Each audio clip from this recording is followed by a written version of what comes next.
ನೋಡ್ತಾ ಇದ್ದೀರಾ CBT Kannada TV.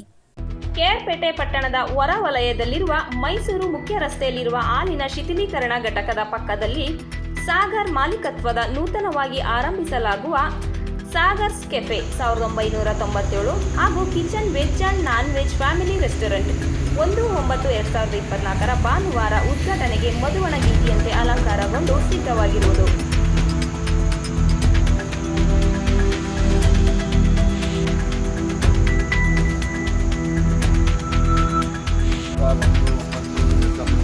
ಭಾನುವಾರದಂದು ಸಾಗರ್ 1997 ಕಿಚನ್ ಪ್ರಾರಂಭವಾಗಲಿಲ್ಲ. ದಯವಿಟ್ಟು ಸಾರ್ವಜನಿಕರು ನಮ್ಮ ಗಣ್ಯ ದಿಗಣ್ಯರು ಬರ್ತಾರೆ, ಅವರಿಂದ ನೀವು ಬಂದು ಆಶೀರ್ವದಿಸಿ ಆರಂಭಿಸಿ